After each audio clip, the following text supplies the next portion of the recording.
이 사연은 서울 도봉구에 사시는 69세 노모의 실제 사연을 각색하였습니다. 낡은 아파트 거실, 20년 전 밤, 빗소리가 창문을 두드리던 그날, 김순자의 인생은 완전히 달라졌습니다. 장례식장의 형광등 불빛이 아직도 눈앞에 아른거리는데 순자는 6살 아들 민우를 품에 꼭 안고 있었습니다. 작은 어깨가 흐느낌으로 떨리고 있었죠. 울지 마, 민우야. 아빠는 하늘에서 우리를 지켜볼 거야. 이제 엄마만 있으면 돼. 순자의 목소리는 떨렸지만 아들 앞에서 강한 척해야 했습니다. 민우는 엄마의 품에 얼굴을 묻고 조용히 흐느꼈습니다. 그 작은 등을 쓸어내리는 손길에 순자는 자신의 눈물을 삼켜야 했습니다. 창밖으로 비가 더 거세게 내렸고 그 빗소리가 두 사람의 흐느낌을 덮어주었습니다. 엄마가 있잖아. 엄마가 민우 지켜줄게. 약속할게. 순자는 그 순간 아들을 위해 어떤 희생도 할 수 있다는 마음이 들었습니다. 갑작스러운 남편의 사고로 세상은 무너져 내렸지만 아직 민우가 있었습니다. 살아야 할 이유가 있었죠. 다음 날 아침 순자는 거실 테이블에 앉아 통장 잔고를 확인했습니다.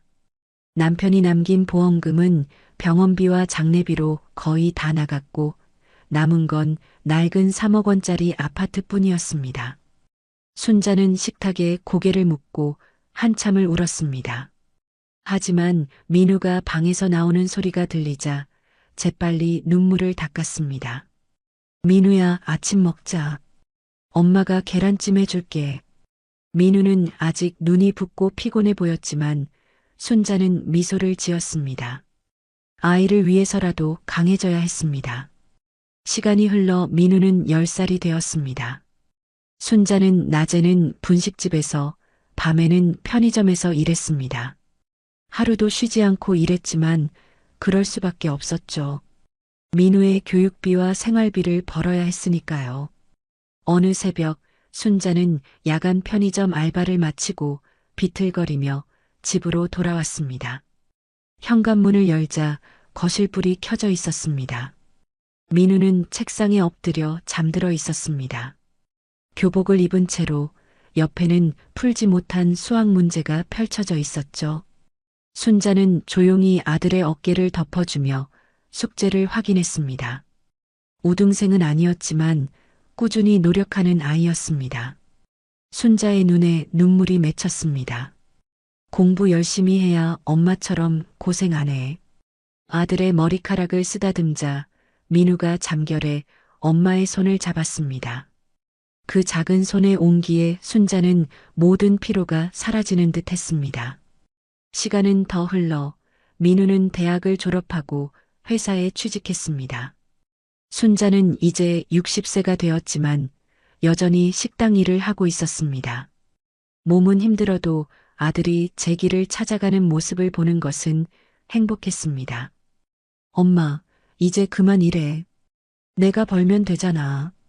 민우가 종종 그렇게 말했지만 순자는 고개를 저었습니다. 평생 일해온 손이 쉬면 더 괴로울 것 같았습니다. 그리고 무엇보다 아들에게 부담이 되고 싶지 않았습니다.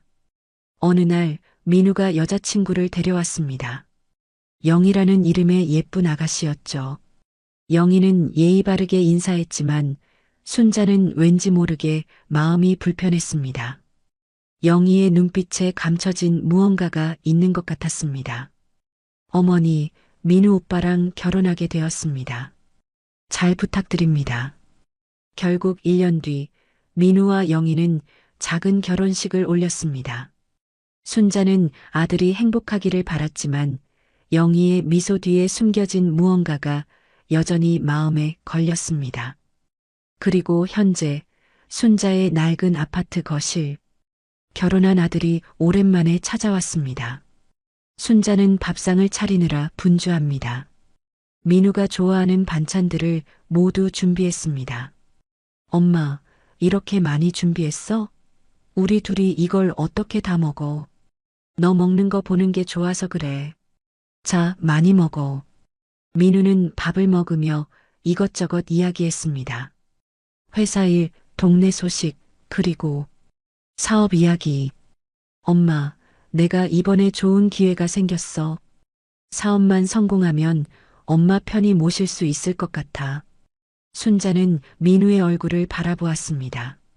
아들의 눈빛이 예전과 달라 보였습니다. 불안한 그림자가 스치는 듯 했습니다. 그래, 무슨 사업인데? 인터넷 쇼핑몰이야. 요즘 대세잖아. 투자자들만 좀 더 구하면 금방 성공할 거야. 순자는 미소를 지었지만 마음 한구석이 불편했습니다. 아들의 말에 진심이 보이지 않았기 때문입니다. 하지만 순자는 그런 생각을 떨쳐냈습니다. 너만 잘 되면 된다. 엄마는 그게 소원이야. 순자는 아들의 손을 꼭 잡았습니다. 민우의 미소 뒤에 무언가 더 있다는 것을 알면서도 알고 싶지 않았습니다. 아들을 믿고 싶었으니까요. 저녁이 깊어가는 시간, 거실에서는 민우와 순자의 대화가 계속되고 있었습니다. TV는 켜져 있었지만 둘 다 화면을 보고 있지 않았습니다. 민우는 손가락으로 테이블을 두드리며 무언가 말을 꺼내려는 듯 했습니다. 엄마, 사실 오늘 온 건 부탁이 있어서야. 순자는 아들의 표정을 살폈습니다. 아들이 무슨 이야기를 하려는지 대충 짐작이 갔습니다. 요즘 들어 민우가 전화할 때마다 돈 이야기를 했으니까요. 무슨 부탁인데? 민우는 잠시 머뭇거리다가 입을 열었습니다. 사업 자금이 좀 필요해서 5천만 원만 빌려주실 수 있을까요? 순자의 눈이 커졌습니다. 5천만 원이라니 그건 순자에게 너무나 큰 돈이었습니다. 평생 모아도 모으기 힘든 액수였죠. 5천만 원이라고? 그건 너무 큰 돈이야, 민우야. 민우의 얼굴이 굳어졌습니다. 기대했던 대답이 아니었나 봅니다. 이번이 진짜 마지막이에요. 투자자들만 붙으면 돼요. 엄마, 나 믿잖아요. 순자는 한숨을 내쉬었습니다. 아들을 믿지 않는 게 아니었습니다. 그저 그 돈을 구할 방법이 없었을 뿐이었죠. 민우야, 엄마가 어디서 그 돈을 구해? 통장에 있는 돈이라고는. 민우가 말을 자르며 목소리를 높였습니다. 엄마 아파트 담보로 하면 되잖아요. 이 집 가격이면 대출 받기 쉬울 거예요. 사업만 잘 되면 금방 갚을 수 있어요. 순자는 말문이 막혔습니다. 아파트를 담보로? 이 집은 남편이 남겨준 유일한 재산이었습니다. 20, 30년 동안 순자가 지켜온 보금자리였죠. 민우야, 그건 엄마, 내가 지금까지 뭐 한 번이라도 엄마 곤란하게 한 적 있어요? 이번 한 번만 도와주면 진짜 대박 날 거예요. 엄마도 편하게 해드릴 수 있고. 민우의 눈에 간절함이 서려 있었습니다. 아들의 부탁을 거절하기란 쉽지 않았습니다. 하지만 순자는 예전의 민우가 아닌 것 같다는 느낌을 지울 수 없었습니다. 알았어. 내일 은행에 가서 알아볼게. 민우의 얼굴에 환한 미소가 번졌습니다. 순자의 마음은 무거웠지만 아들의 웃는 얼굴을 보니 조금은 위안이 되었습니다. 다음 날 아침 순자는 일찍 일어나 은행으로 향했습니다.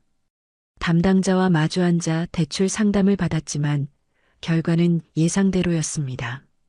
김순자 고객님, 죄송합니다만 연령과 소득 그리고 신용등급을 고려했을 때 5천만 원 대출은 어렵습니다.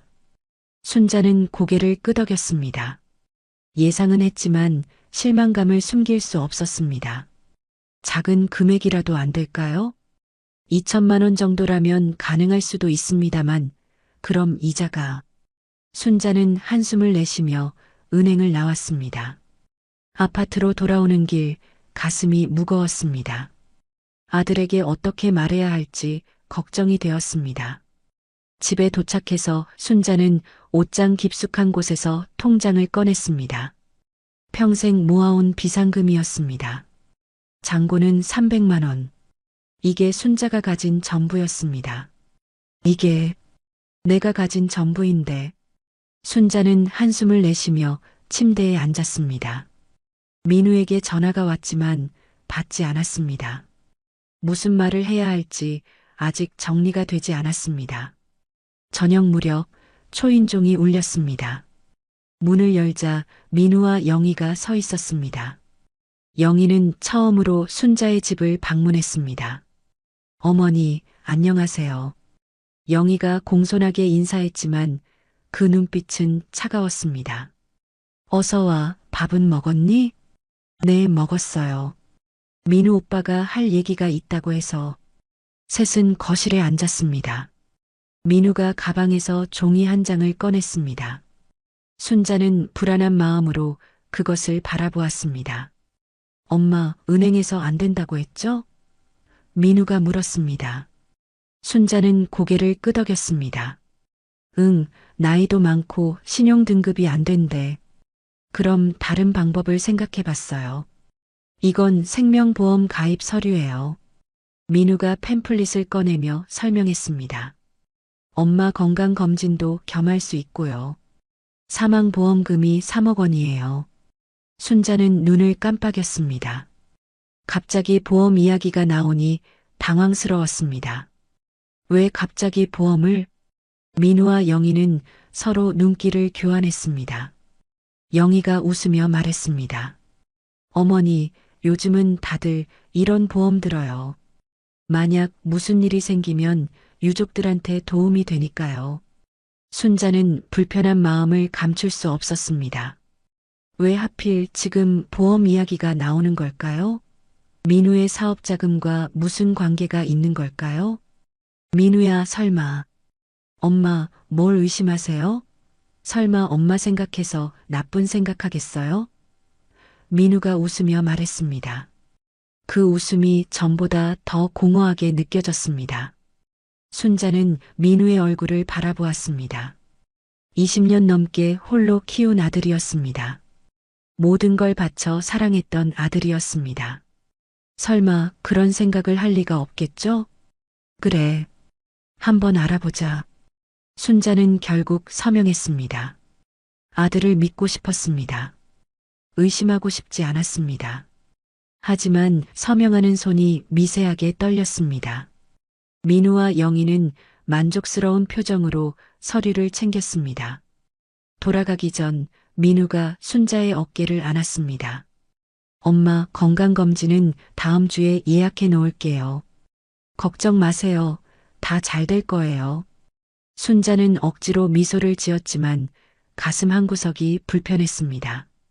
민우와 영희가 떠난 후 거실에 혼자 남은 순자는 창밖을 바라보았습니다. 20년 전 그 비 내리던 밤에 했던 약속이 생각났습니다. 엄마가 민우 지켜줄게. 약속할게. 하지만 지금은 순자는 누구로부터 자신을 지켜야 하는 걸까요? 설마 자신이 그토록 사랑했던 아들로부터? 그날 밤 순자는 잠을 이루지 못했습니다. 이불을 덮고 누웠지만 온갖 생각이 머릿속을 맴돌았습니다. 특히 민우가 내민 보험 서류가 자꾸 눈앞에 아른거렸습니다. 왜 하필 지금 보험 이야기를 꺼냈을까? 창문 너머로 별빛이 희미하게 비치고 있었습니다. 순자는 한참을 천장만 바라보다가 천천히 몸을 일으켰습니다. 물 한 잔 마시러 부엌으로 가는데 문득 핸드폰이 진동하는 소리가 들렸습니다. 누구지? 화면을 확인하니 민우에게서 온 문자였습니다. 엄마, 자고 있어요? 내일 아침 일찍 영희랑 같이 갈게요. 보험 상담사랑 약속 잡았어요. 잘 자요. 새벽 1시에 온 문자였습니다. 이 시간에 보험 이야기라니. 순자의 가슴이 더 답답해졌습니다. 다음 날 아침 약속대로 민우와 영희가 찾아왔습니다. 영희는 평소보다 화장을 진하게 하고 정장 차림이었습니다. 민우도 넥타이를 매고 단정하게 차려입었습니다. 어머니, 오늘 컨디션은 어떠세요? 영희가 물었습니다. 그저 그렇지 뭐. 나이 들면 다 그래. 순자는 시큰둥하게 대답했습니다. 영희의 관심이 진심으로 느껴지지 않았기 때문입니다. 세 사람은 보험회사로 향했습니다. 영희가 운전하는 차 안에서 민우가 계속 보험의 장점을 설명했습니다. 엄마, 이 보험은 진짜 좋아요. 암이나 중병에 걸려도 치료비 다 나오고 만약에 돌아가시면 3억 원이 나와요. 순자는 창밖만 바라보았습니다. 돌아가시면이라는 단어가 귀에 거슬렸습니다. 보험회사에 도착하자 젊은 여성 상담사가 그들을 맞이했습니다. 상담실에서 보험 내용을 자세히 설명해 주었습니다. 김순자 고객님, 이 보험은 60세부터 79세까지 가입 가능한 상품입니다. 특히 유족들을 위한 사망보험금이 충실한 편이죠. 순자는 상담사의 말을 듣는 척하며 민우와 영희의 표정을 살폈습니다. 두 사람은 눈빛을 교환하며 미소 짓고 있었습니다. 그 모습이 섬뜩하게 느껴졌습니다. 일단 건강검진을 받으셔야 합니다. 내일 오전에 예약해 드릴게요. 상담을 마치고 나오는 길에 민우가 순자의 어깨를 감싸 안았습니다. 엄마, 이제 건강 걱정 없어요. 보험에서 다 해결해 주니까. 순자는 아무 말도 하지 않았습니다. 가슴속에 의심이 점점 커지고 있었습니다. 집으로 돌아오는 길, 영희가 갑자기 제안했습니다. 어머니, 오늘 저희 집에서 자고 가세요. 내일 건강검진 병원이 저희 집 근처거든요. 순자는 잠시 망설였지만 결국 동의했습니다. 어쩌면 이게 진실을 확인할 기회일지도 모른다는 생각이 들었습니다. 그래, 그럴까? 민우의 아파트는 작지만 깔끔했습니다. 영희는 게스트룸을 정리해 주었고 세 사람은 함께 저녁을 먹었습니다. 식사 도중에도 민우와 영희는 계속해서 보험 이야기를 했습니다. 어머니, 이제 무슨 일이 있어도 안심이에요. 보험금으로 모든 걸 해결할 수 있으니까요. 영희의 말에 순자는 숟가락을 내려놓았습니다. 그런데 왜 자꾸 내가 죽을 거라고 생각하는 거니? 식탁에 침묵이 흘렀습니다. 민우가 헛기침을 하며 말했습니다. 아니에요, 엄마. 그냥 만약에 대비하는 거죠. 오래 사실 거예요. 저녁을 마치고 순자는 게스트룸으로 들어갔습니다. 문을 닫고 침대에 앉았지만 잠은 오지 않았습니다. 머릿속에 계속해서 의문이 맴돌았습니다. 밤이 깊어갈수록 집안이 조용해졌습니다. 순자는 화장실에 가려고 살며시 방문을 열었습니다. 복도를 지나가는데 거실에서 민우와 영희의 대화 소리가 들렸습니다. 이제 어떡할 거야? 5천만 원 안 주면 사업 망해. 영희의 목소리였습니다. 알아. 근데 엄마가 돈을 안 빌려주잖아. 아파트 팔자고 하면 어떨까? 그런 말 꺼내봤자 안 팔 거야. 그 아파트는 내 아버지가 남긴 거라며? 잠시 침묵이 흘렀습니다. 순자는 벽에 붙어서 숨을 죽이고 있었습니다. 그럼 어떡해? 민우의 목소리가 들렸습니다. 그리고 영희가 작은 목소리로 말했습니다. 그냥 죽이자. 순자의 심장이 멈추는 것 같았습니다. 방금 뭐라고 했죠? 무슨 소리야? 민우가 놀란 목소리로 물었습니다. 생각해봐. 보험금 3억이면 충분하잖아. 사고로 위장하면 아무도 모를 거야. 순자는 손으로 입을 막았습니다. 들리는 말이 너무 끔찍했습니다. 미쳤어? 그건 내 엄만데. 그럼 어떡할 건데? 돈 없어서 사업 망해서 평생 빚더미에 살 거야? 선택해, 민우야. 내 엄마냐, 우리 미래냐. 긴 침묵이 이어졌습니다. 순자는 심장이 터질 것 같았습니다. 제발 민우가 거절하기를 바랐습니다. 하지만 민우의 대답은 충격적이었습니다. 어떻게 하면 돼? 순자는 그 자리에서 주저앉을 뻔했습니다. 다리에 힘이 풀렸습니다. 정말로 그녀가 키운 아들이 그녀의 피와 살이 그런 말을 했단 말입니까? 일단 약을 먹이는 게 좋을 것 같아. 내가 약국에서 일하니까 구하기 쉬워. 그리고 사고처럼 보이게 하면 돼. 순자는 더 이상 듣고 싶지 않았습니다. 조용히 방으로 돌아와 문을 닫았습니다. 손이 떨려서 제대로 숨을 쉴 수도 없었습니다. 내가 키운 아들이 내 목숨을 눈물이 뺨을 타고 흘러내렸습니다. 순자는 이불을 끌어안고 소리 없이 울었습니다. 20년 동안 온 힘을 다해 키웠던 아들, 모든 것을 바쳐 사랑했던 아들이 이제는 그녀의 목숨을 노리고 있었습니다. 어떻게 해야 하지? 여기서 빨리 나가야 해. 순자는 천천히 일어나 옷을 갈아입었습니다. 핸드폰과 지갑을 챙기고 옷장에 숨겨두었던 통장도 가방에 넣었습니다. 저 아이들이 자고 있을 때 빠져나가야 해. 순자는 창문을 열어 밖을 내다보았습니다. 2층이라 높지는 않았지만 창문으로 나가기는 위험해 보였습니다. 문으로 나가는 수밖에 없었습니다. 시계를 보니 새벽 3시였습니다. 순자는 문을 조심스럽게 열었습니다. 복도는 어두웠고 거실에서는 아무 소리도 들리지 않았습니다. 이제 도망쳐야 해. 내 아들에게서. 그 생각만으로도 가슴이 찢어질 것 같았지만 순자는 살아야 했습니다.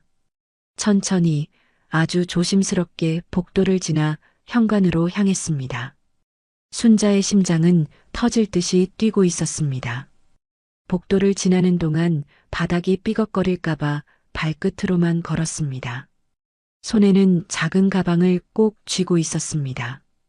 가방 안에는 통장과 지갑, 휴대폰뿐이었지만 그것이 지금 순자가 가진 전부였습니다. 현관에 다다르자 순자는 잠시 멈춰서서 귀를 기울였습니다. 거실에서 민우와 영희의 목소리가 들리지 않았습니다. 둘 다 자고 있는 것 같았습니다. 순자는 조심스럽게 신발을 신었습니다. 문만 열면 돼. 조용히. 현관문 손잡이를 잡는 순자의 손이 떨렸습니다. 천천히, 아주 천천히 손잡이를 돌렸습니다. 다행히 문이 소리 없이 열렸습니다. 순자는 재빨리 밖으로 나와 문을 닫았습니다. 복도에 서서 순자는 깊게 숨을 들이마셨습니다. 이제 어디로 가야 할까요? 이 시간에 갈 곳이 있을까요? 순자는 엘리베이터 대신 계단을 통해 아래층으로 내려갔습니다. 소리가 덜 날 것 같았기 때문입니다. 아파트 밖으로 나오자 차가운 밤 공기가 순자를 맞이했습니다.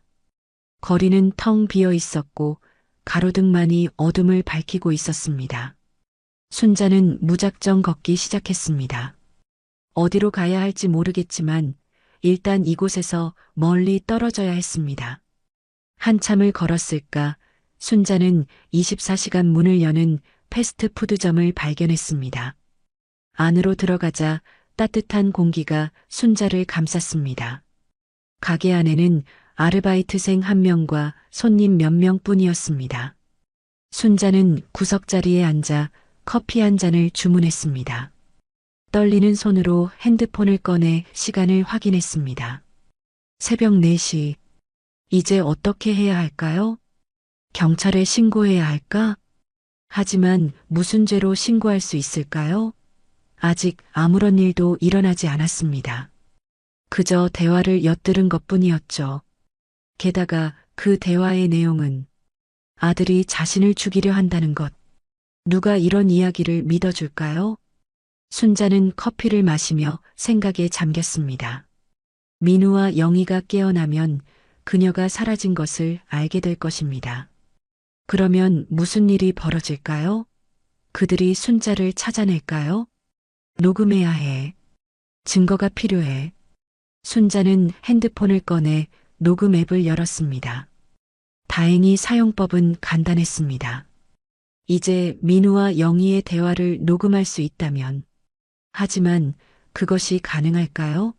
순자가 돌아간다면 그들은 분명 조심할 테니까요. 게다가 지금 돌아가는 건 너무 위험했습니다. 순자는 지금 할 수 있는 가장 안전한 선택을 해야 했습니다. 천천히 핸드폰을 들어 오랜 친구인 정희에게 전화를 걸었습니다. 정희는 순자의 몇 안 되는 친구 중 한 명이었습니다. 여보세요? 잠에서 깬 듯한 정희의 목소리가 들렸습니다. 정희야, 나 순자야. 순자? 이 시간에 웬일이야? 무슨 일 있어? 순자는 잠시 말을 고르다가 대답했습니다. 내가 지금 좀 급한 일이 생겼어. 며칠만 내 집에 머물러도 될까? 전화기 너머로 침묵이 흘렀습니다. 그리고 정희가 걱정스러운 목소리로 물었습니다. 무슨 일 있는 거야, 순자야? 지금은 말하기 어려워. 만나서 이야기할게. 정희는 더 묻지 않고 주소를 알려주었습니다. 순자는 감사의 인사를 전하고 전화를 끊었습니다. 이제 택시를 타고 정희의 집으로 가면 됐습니다. 순자는 택시를 기다리면서 민우에게서 온 부재중 전화와 문자 메시지를 확인했습니다. 엄마, 어디 계세요? 일어나 보니 안 계시길래 걱정했어요. 전화 좀 받아주세요. 순자는 한숨을 내쉬며 핸드폰을 가방에 다시 넣었습니다.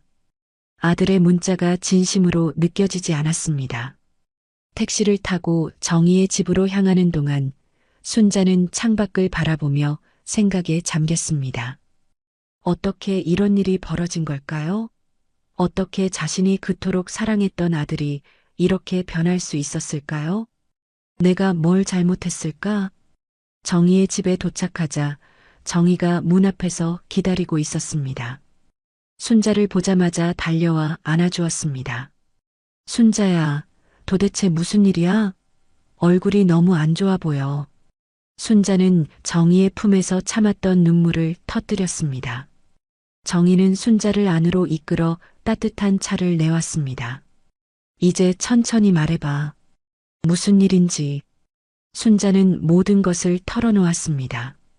민우가 5천만 원을 요구한 일, 보험 가입을 권유한 일, 그리고 엿들은 충격적인 대화까지. 정희는 놀라서 입을 다물지 못했습니다. 설마, 민우가 그럴 리가 없어. 내가 잘못 들은 거 아니야? 순자는 고개를 저었습니다. 내 귀를 의심했지만 분명히 들었어. 영희가 주기자라고 말했고 민우는 거절하지 않았어. 정희는 한동안 말을 잇지 못했습니다. 그리고 결심한 듯이 말했습니다. 경찰에 신고해야 해, 순자야. 무슨 증거로? 그저 내가 엿들은 대화뿐이잖아. 누가 믿어줄까? 그래도 내 목숨이 위험할 수도 있어. 녹음이라도 해둬야 했는데. 순자는 잠시 생각하다가 말했습니다. 증거가 필요해. 그들이 다시 그런 이야기를 할 때 녹음할 수 있다면. 정희가 놀란 표정으로 순자를 바라보았습니다. 설마 다시 그 집에 가려고? 너무 위험해. 그런데 다른 방법이 없어. 증거 없이는 아무도 내 말을 믿지 않을 거야. 정희는 걱정스러운 표정이었지만 순자의 결심을 바꿀 수 없다는 것을 알았습니다. 그럼 내가 같이 갈게.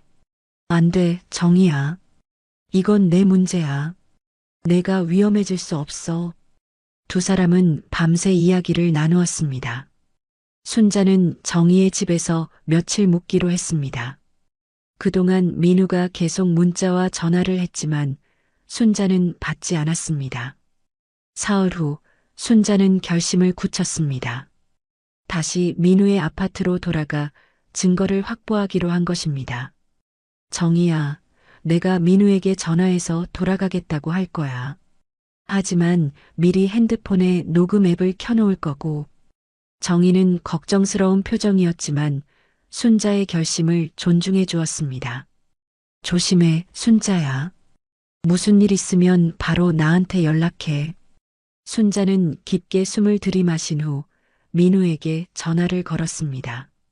몇 번의 신호음 후에 민우가 전화를 받았습니다. 엄마, 어디 계셨어요? 걱정했다고요. 민우의 목소리에는 걱정이 묻어 있었지만 순자는 그것이 연기라는 것을 알았습니다. 미안해, 민우야. 갑자기 기분이 안 좋아서 친구 집에 좀 있었어. 왜 말도 없이 가셨어요? 전화도 안 받고. 지금 돌아갈게. 집으로 데리러 와줄래? 민우는 잠시 망설이는 듯 했지만 이내 대답했습니다. 네, 지금 바로 갈게요. 어디 계세요? 순자는 근처 카페 주소를 알려주었습니다. 전화를 끊고 나서 순자는 핸드폰의 녹음 앱을 켜주머니에 넣었습니다. 이제 모든 대화가 녹음될 것입니다. 이제 증거를 찾아야 해. 내 목숨을 지키기 위해. 카페 창가에 앉아있던 순자는 민우의 차가 도착하는 것을 보았습니다. 그녀의 심장은 여전히 불안하게 뛰고 있었습니다. 가방 속 핸드폰에서 녹음 앱이 작동 중이라는 사실이 유일한 안전장치였습니다. 민우는 카페에 들어서자마자 순자를 발견하고 빠르게 다가왔습니다. 그의 표정은 걱정스러워 보였지만 순자는 그것이 진심인지 의심스러웠습니다. 엄마, 정말 걱정했다고요. 갑자기 어디로 사라진 거예요?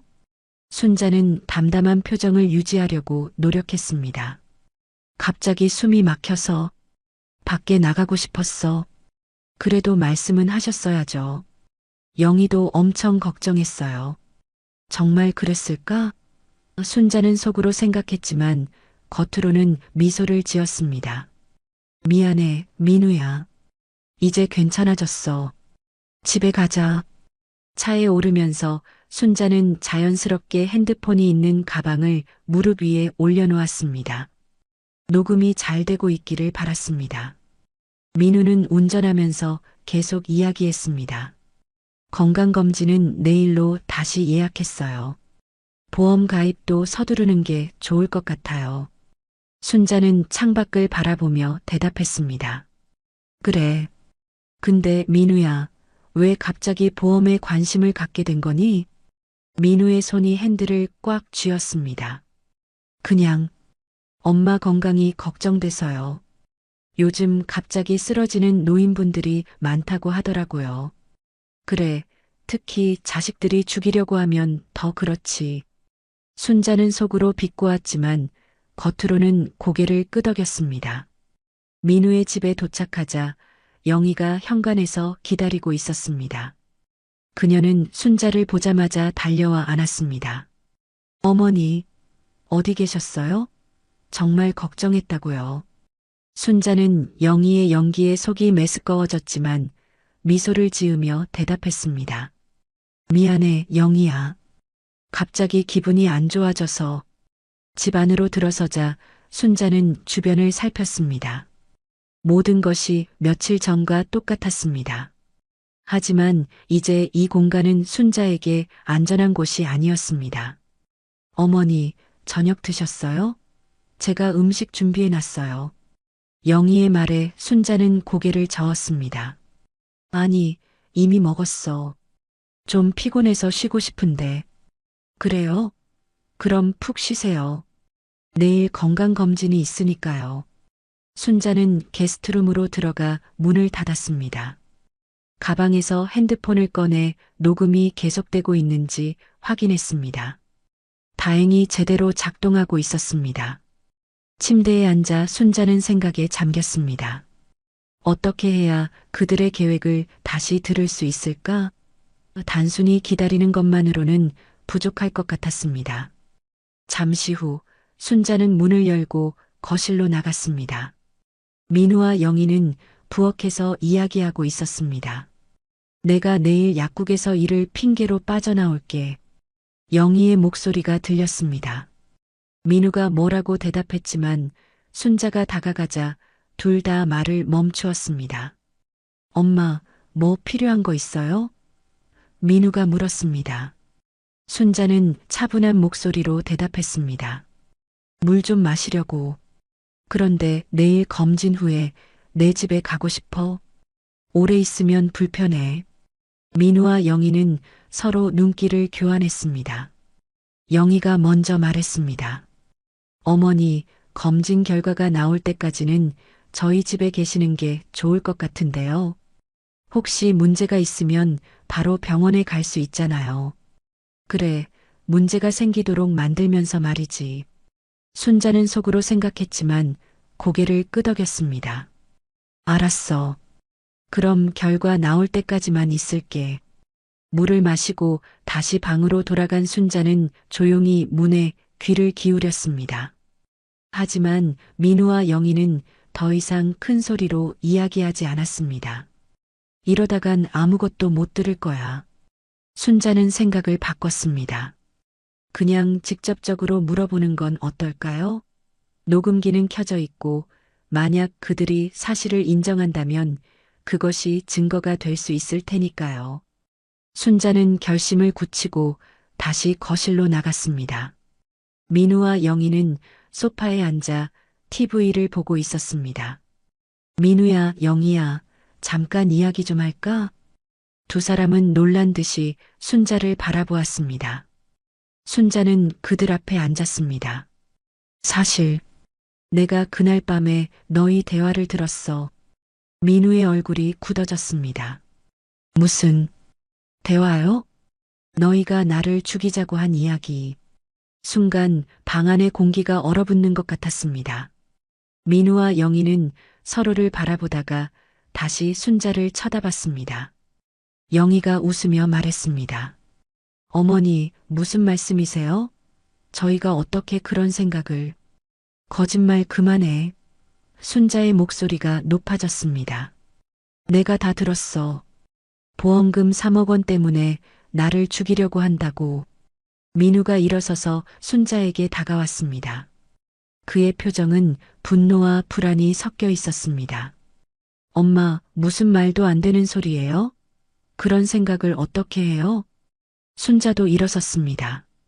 그녀의 손은 떨렸지만 목소리는 단호했습니다. 그러면 왜 갑자기 보험 이야기를 꺼낸 거야? 왜 내가 잠든 줄 알고 죽이자는 이야기를 한 거야? 민우가 순자의 어깨를 잡으려 했지만 순자는 뒤로 물러섰습니다. 엄마, 진정해요. 뭔가 오해가 있는 것 같은데. 영희가 갑자기 웃음을 터뜨렸습니다. 그 웃음소리가 순자의 등골을 오싹하게 만들었습니다. 어머니, 정말 우스워요. 저희가 무슨 살인자라도 된다고 생각하세요? 그냥 TV 드라마 이야기였어요. 어머니가 잘못 들으신 거예요. 순자는 고개를 저었습니다. 아니야. 나는 분명히 들었어. 너희는 나를 죽이려고 했어. 민우가 한숨을 쉬었습니다. 엄마, 이제 그만해요. 이런 말도 안 되는 이야기는 말도 안 된다고? 그럼 왜 갑자기 사망보험에 가입하라고 했어? 왜 5천만 원을 달라고 했다가 안 되니까 갑자기 이런 일이 벌어진 거야?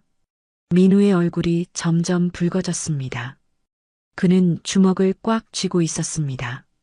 엄마, 이제 정말 화나게 하지 마세요. 내가 얼마나 힘든데. 힘들어?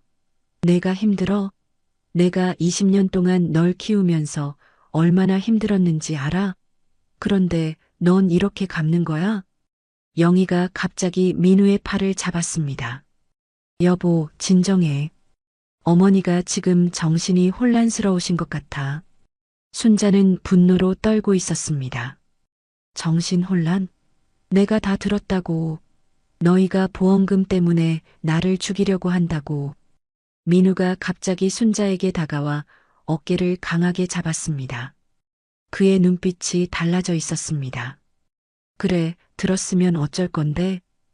그의 목소리는 차갑고 위협적이었습니다. 순자는 놀라서 말문이 막혔습니다. 영희가 재빨리 민우를 말렸습니다. 여보, 무슨 소리야? 하지만 민우는 이미 이성을 잃은 것 같았습니다. 이미 다 들었다면서? 그럼 어쩔 건데? 누가 믿겠어? 미친 노인네의 헛소리라고 생각할 거야. 순자는 공포에 질려 몸을 떨었습니다. 자신이 키운 아들의 입에서 그런 말이 나오다니. 녹음했어. 순자가 떨리는 목소리로 말했습니다. 지금 이 순간까지 모든 대화를. 민우의 얼굴이 순간 창백해졌습니다. 그는 순자의 가방을 향해 손을 뻗었습니다. 거짓말 마. 어디 있어? 순자는 재빨리 가방을 움켜쥐었습니다. 손대지 마. 이미 복사본을 친구에게 보냈어. 내가 뭘 하든 소용없어. 민우의 표정이 공포로 바뀌었습니다. 영희도 창백해진 얼굴로 순자를 바라보고 있었습니다. 이제 어떡할 거야? 날 정말 죽일 거야? 순자가 물었습니다. 민우와 영희는 서로를 바라보았습니다. 그들의 계획이 무너지고 있었습니다. 민우는 소파에 털썩 주저앉았습니다. 그의 얼굴은 분노와 공포가 뒤섞인 복잡한 감정을 드러내고 있었습니다. 영희는 여전히 창백한 얼굴로 서 있었습니다. 어차피 들켰으니 솔직하게 말해. 순자가 떨리는 목소리로 말했습니다. 왜 이런 끔찍한 일을 계획한 거야? 민우는 잠시 침묵하다가 고개를 들었습니다. 그의 눈에는 순자가 한 번도 보지 못했던 냉기가 서려 있었습니다. 엄마는 모르겠죠? 내가 얼마나 힘들게 살아왔는지. 순자는 눈을 깜빡였습니다. 뭐, 내가 힘들었다고? 내가 얼마나 널 위해 희생했는데. 희생? 민우가 비웃으며 말했습니다. 엄마는 항상 그것만 말하죠. 희생, 희생. 근데 내 인생은 어떻게 됐는지 아세요? 항상 가난했고, 항상 부족했어요. 그건 내 탓이 아니야. 나는 최선을 다했어. 최선? 민우가 소리를 질렀습니다. 아빠가 남긴 보험금으로 사업을 시작할 수도 있었는데 엄마는 그 돈을 다 써버렸어요. 순자는 충격을 받았습니다. 그건 내 학비와 생활비로 쓴 거야. 널 위해서, 날 위한 게 아니었어요. 엄마 자신을 위한 거였죠. 엄마는 그저 불쌍한 과부라는 역할이 좋았던 거예요. 순자의 눈에 눈물이 고였습니다. 아들의 말 한마디 한마디가 칼처럼 가슴을 파고들었습니다. 영희가 갑자기 말을 꺼냈습니다. 사실은 민우 오빠가 빚이 많아요. 순자는 놀라서 영희를 바라보았습니다. 빚이라고? 민우가 한숨을 쉬었습니다. 사업이 망했어요. 은행 대출, 사채, 5천만 원이 아니라 2억이 넘어요. 2억이라고? 순자는 충격으로 말을 제대로 잇지 못했습니다. 그래서 보험금이 필요했던 거예요. 영희가 조용히 말했습니다. 순자는 이제야 모든 것이 이해가 되었습니다. 아들의 갑작스러운 방문, 보험 가입 권유, 그리고 그 끔찍한 계획까지. 그런데 어떻게 내 엄마를 죽일 생각을 할 수 있었니? 순자의 목소리가 떨렸습니다. 민우는 고개를 숙였습니다. 그의 어깨가 흔들렸습니다. 울고 있는 건지 웃고 있는 건지 알 수 없었습니다.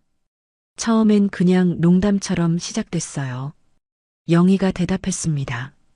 빚쟁이들이 매일 찾아오고 도망칠 곳이 없었을 때. 그게 농담이야? 누군가의 목숨을 빼앗는 게? 순자가 분노에 차서 물었습니다. 민우가 갑자기 고개를 들었습니다. 그의 눈에는 눈물이 고여 있었습니다. 엄마, 정말로 실행할 생각은 없었어요. 그냥 말로만. 거짓말 마. 순자가 소리쳤습니다. 난 다 들었어. 약을 구하고 사고처럼 위장하려고 했잖아. 민우는 더 이상 변명하지 않았습니다. 그저 고개를 숙인 채 침묵했습니다. 순자는 천천히 가방을 들고 일어섰습니다. 난 이제 경찰에 가려고 해. 너희가 나를 죽이려고 했다는 증거를 가지고. 영희가 재빨리 일어나 순자 앞을 막았습니다. 어머니, 제발. 그러지 마세요. 우리가 잘못했어요. 비켜. 순자의 목소리는 차갑고 단호했습니다. 엄마.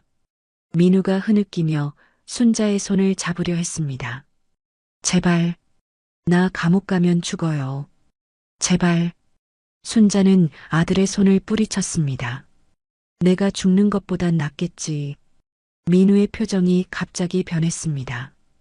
절망에서 분노로, 그리고 다시 차가운 냉기로 그는 천천히 일어나 순자에게 다가갔습니다. 그럼 어쩔 수 없네요.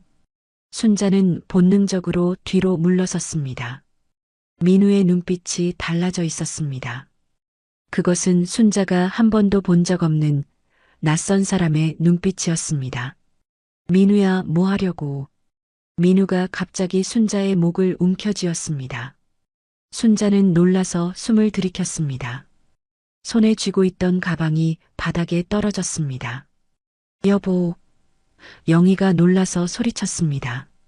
미쳤어? 그만해.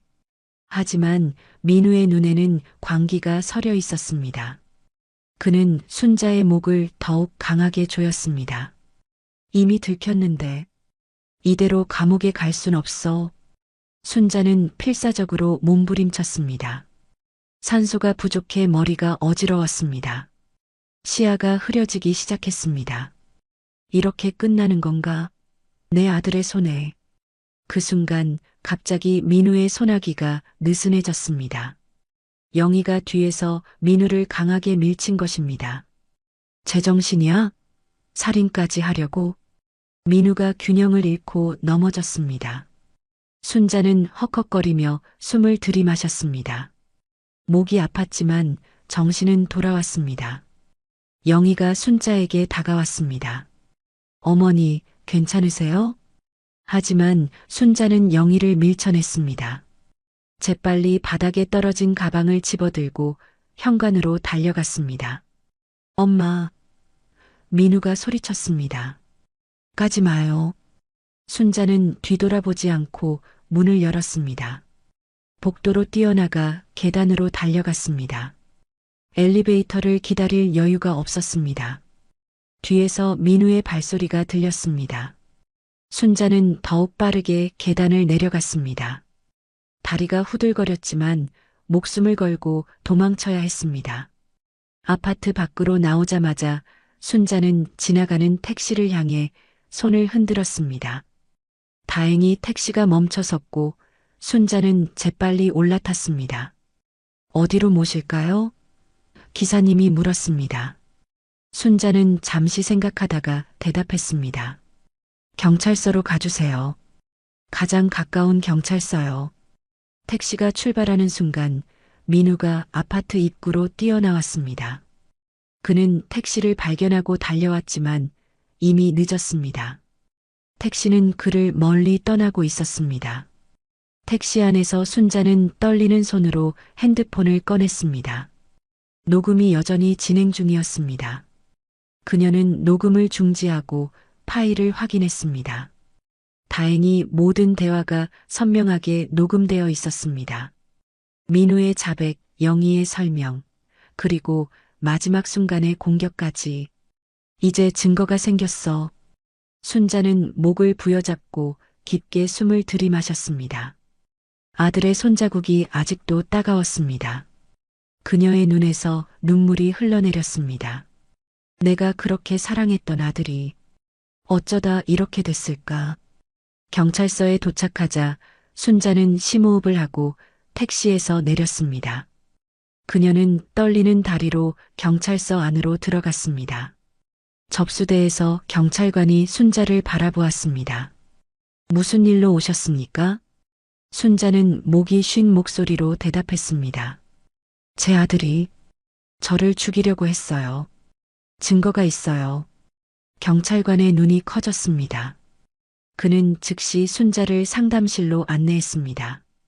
다른 경찰관들이 모여들었고 순자는 그들에게 모든 상황을 설명했습니다. 녹음 파일을 들려주자 경찰관들은 심각한 표정을 지었습니다. 김순자님, 이건 명백한 살인 미수죄입니다. 즉시 수사에 착수하겠습니다. 순자는 고개를 끄덕였습니다. 그녀의 마음은 아팠지만 이제 진실을 밝힐 때였습니다. 저희가 즉시 체포영장을 신청하겠습니다. 지금은 안전한 곳에 계셔야 할 것 같습니다. 순자는 정희에게 전화를 걸었습니다. 친구의 목소리를 듣자마자 순자는 참았던 눈물을 터뜨렸습니다.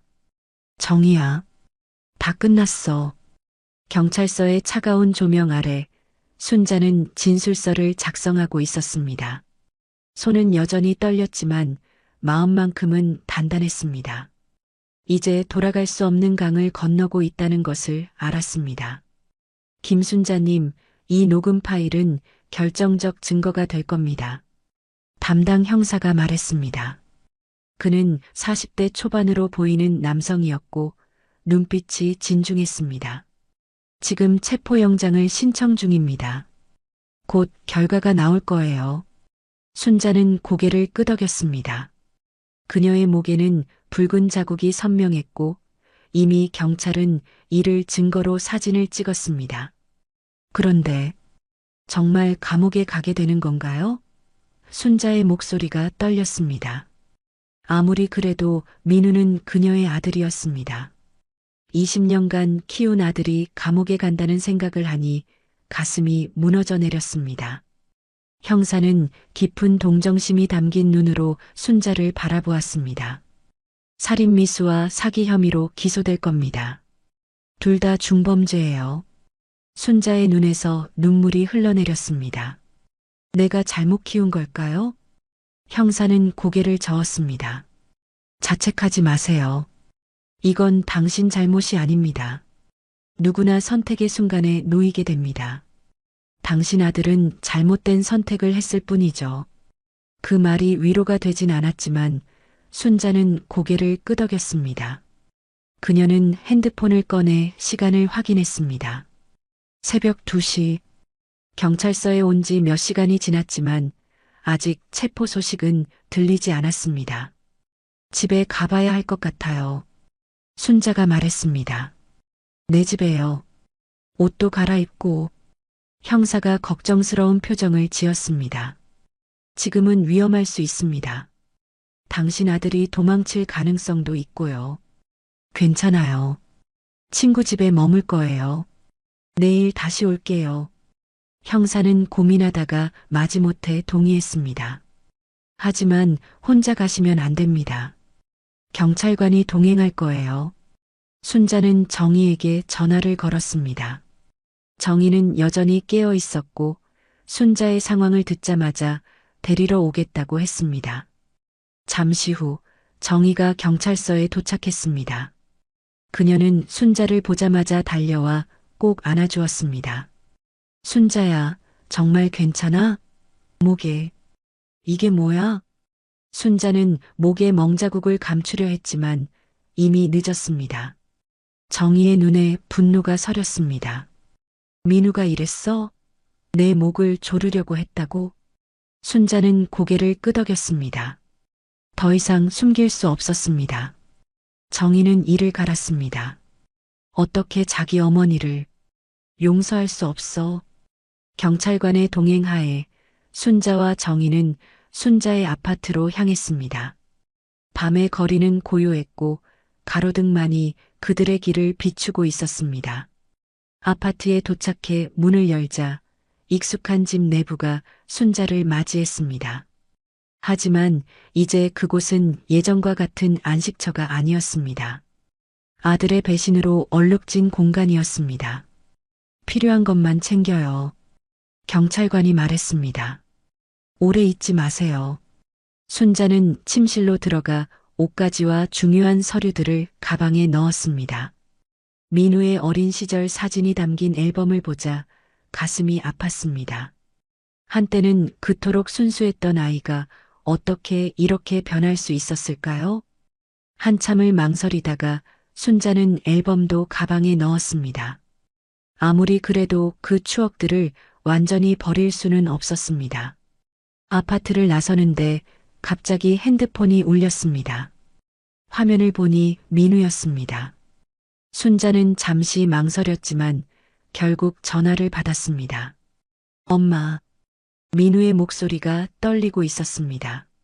어디 있어요? 더 이상 내게 말해줄 필요 없어. 순자의 목소리는 차가웠습니다. 제발, 한 번만 만나게 해주세요. 제가 잘못했어요. 정말로 미쳤었나 봐요. 순자는 눈을 감았습니다. 아들의 애원하는 목소리가 가슴을 아프게 했습니다. 하지만 그녀는 이미 결심했습니다. 경찰에 다 신고했어, 민우야. 이제 더 이상 돌이킬 수 없어. 민우가 흐느끼는 소리가 들렸습니다. 엄마, 저 감옥 가면 죽어요. 제발, 그건 내가 선택한 거야. 너와 영희가. 영희는 이미 도망갔어요. 저만 남겨두고. 순자는 놀랐습니다. 뭐, 돈 들고 도망갔어요. 엄마가 경찰서 간 직후에. 순자는 한숨을 내쉬었습니다. 역시 영희도 믿을 수 없는 사람이었습니다. 민우의 인생을 망치고 도망쳐버렸군요. 그건 내 문제야, 민우야. 난 더 이상 너를 도울 수 없어. 엄마. 민우의 목소리가 갑자기 변했습니다. 그러지 마요. 내가 찾아갈 거예요. 마지막으로 한 번만 보게 해주세요. 순자는 본능적으로 위험을 느꼈습니다. 찾아올 생각 마라. 경찰이 널 찾고 있어. 이미 알아요. 그래도 난 엄마를 마지막으로 봐야겠어요. 통화가 끊겼습니다. 순자는 불안한 마음으로 경찰관을 바라보았습니다. 제 아들이 찾아온대요. 경찰관은 즉시 무전기로 연락을 취했습니다. 김민우가 현재 위치로 접근 중이라는 정보입니다. 즉시 지원 요청합니다. 정희가 순자의 손을 꼭 잡았습니다. 걱정 마, 순자야. 이제 넌 혼자가 아니야. 세 사람은 서둘러 아파트를 나섰습니다. 엘리베이터를 기다리는 동안 갑자기 계단에서 발소리가 들렸습니다. 누군가 뛰어오르는 소리였습니다. 빨리. 경찰관이 순자와 정희를 엘리베이터 쪽으로 밀었습니다. 다행히 엘리베이터가 도착했고 문이 열렸습니다. 하지만 그 순간 민우가 계단에서 나타났습니다. 그는 땀에 젖어 있었고 눈은 충혈되어 있었습니다. 엄마. 경찰관이 재빨리 몸을 돌려 민우를 향해 섰습니다. 김민우 씨, 그 자리에 서세요. 경찰입니다. 민우는 잠시 멈춰서서 상황을 파악했습니다. 그리고 갑자기 주머니에서 무언가를 꺼냈습니다. 칼이었습니다. 비켜요. 엄마랑 얘기할 거예요. 민우의 목소리가 떨렸습니다. 경찰관이 권총을 꺼냈습니다. 칼을 내려놓으세요. 지금 당장. 순자는 공포에 질려 그 광경을 바라보았습니다. 그녀의 아들이 칼을 들고 서 있는 모습이 믿기지 않았습니다. 민우야. 순자가 떨리는 목소리로 불렀습니다. 제발, 그만해. 민우의 눈에서 눈물이 흘러내렸습니다. 엄마, 난 이미 끝났어요. 감옥에 가면 죽을 바에는. 순자는 엘리베이터에서 나와 천천히 민우에게 다가갔습니다.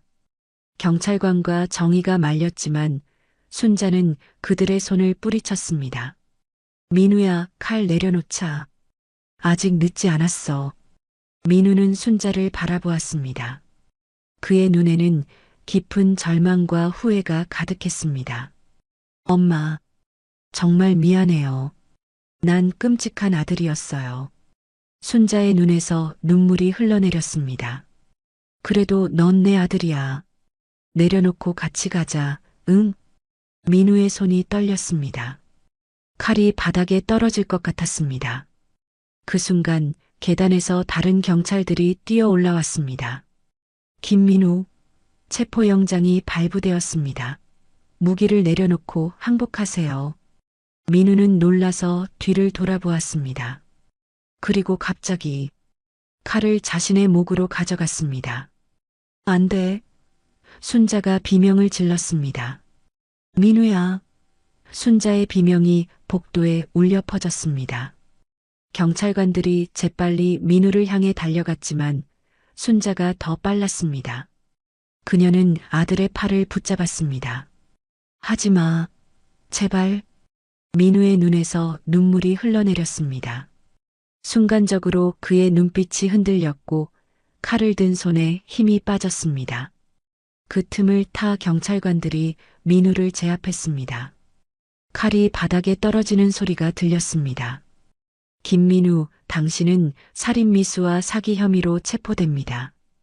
경찰관들이 민우의 양팔을 뒤로 돌려 수갑을 채웠습니다. 민우는 저항하지 않았습니다. 그저 고개를 숙인 채 순자를 바라보고 있었습니다. 엄마, 미안해요. 순자는 말없이 아들을 바라보았습니다. 그녀의 가슴 속에는 분노와 슬픔, 그리고 측은함이 뒤섞여 있었습니다. 이 아이가 정말 자신이 그토록 사랑했던 아들인지 의문이 들었습니다. 경찰관들이 민우를 데리고 내려가는 동안 순자는 그 자리에 서서 멍하니 바라보고 있었습니다. 정의가 다가와 그녀의 어깨를 감싸 안았습니다. 괜찮아, 순자야. 이제 다 끝났어. 하지만 순자는 알고 있었습니다. 이것은 끝이 아니라 또 다른 시작이라는 것을. 이제 긴 법적 절차가 기다리고 있었고 아들은 감옥에 가게 될 것입니다. 그리고 그녀는 어떻게 살아가야 할까요? 그날 밤 순자는 정희의 집에서 잠을 이루지 못했습니다. 밤새 천장만 바라보며 생각에 잠겼습니다. 20년 전 비 내리던 그 밤에 시작된 여정이 이렇게 끝날 줄은 몰랐습니다. 다음 날 아침 경찰서에서 연락이 왔습니다. 민우의 구속심사가 있을 예정이었고 순자는 증인으로 출석해달라는 요청이었습니다. 가야 할까요? 순자가 정희에게 물었습니다. 정희는 고개를 끄덕였습니다. 가야지. 끝까지 내가 직접 봐야 해. 법원은 차갑고 엄숙한 분위기였습니다. 순자는 증인석에 앉아 떨리는 목소리로 그날 밤의 일을 진술했습니다. 녹음 파일이 증거로 제출되었고 법정에는 민우와 영희의 대화가 울려 퍼졌습니다. 그냥 죽이자. 순자는 눈을 감았습니다. 그 말을 다시 듣는 것은 너무 고통스러웠습니다. 민우는 피고인석에 앉아 고개를 숙인 채 있었습니다. 그는 한 번도 순자와 눈을 마주치지 않았습니다. 변호사는 민우가 실제로 살인을 저지르지 않았다는 점을 강조하며 정상 참작을 요청했지만 녹음 파일과 순자의 목에 남은 상처는 명백한 증거였습니다. 심리가 끝나고 판사는 민우에게 구속영장을 발부했습니다. 살인미수와 사기 혐의로 재판을 받게 될 것이며 그동안 구치소에 수감될 것이라고 했습니다. 민우가 호송차로 이송되는 모습을 지켜보며 순자는 문득 궁금해졌습니다. 영희는 어디로 간 걸까요? 그로부터 이틀 후 그 질문에 대한 답을 얻었습니다. 형사가 순자에게 전화를 걸어왔습니다. 김영희가 체포되었습니다. 공항에서 해외로 도주하려다 붙잡혔어요. 순자는 안도의 한숨을 내쉬었습니다. 적어도 두 사람 다 법의 심판을 받게 될 것입니다. 예비 심리에서 검사는 민우와 영희에게 살인미수, 사기, 공모 혐의를 적용했습니다. 두 사람 모두 혐의를 인정했고 재판은 빠르게 진행되었습니다. 판결이 내려지는 날 순자는 법정 맨 뒷자리에 앉아 있었습니다. 정희가 옆에서 그녀의 손을 꼭 잡아주고 있었습니다. 피고인 김민우, 피고인 김영희, 일어서십시오. 두 사람이 천천히 일어섰습니다. 민우는 구치소에 있는 동안 많이 야위었고 영희의 얼굴은 창백했습니다. 본 재판부는 피고인들에게 다음과 같이 선고합니다. 피고인 김민우, 피고인 김영희는 살인미수와 사기 혐의로 각각 징역 15년을 선고합니다. 법정에 침묵이 흘렀습니다. 민우의 어깨가 떨렸습니다. 그는 천천히 뒤를 돌아 순자를 바라보았습니다. 그의 눈에는 깊은 후회와 슬픔이 담겨 있었습니다. 순자는 아들과 시선을 마주쳤습니다. 그녀의 눈에서 눈물이 흘러내렸지만 표정은 단호했습니다. 이것이 바로 그가 선택한 결과였습니다. 민우와 영희가 호송되어 나가는 모습을 지켜본 후 순자는 천천히 법정을 나섰습니다. 바깥 공기가 차가웠지만 깨끗하게 느껴졌습니다.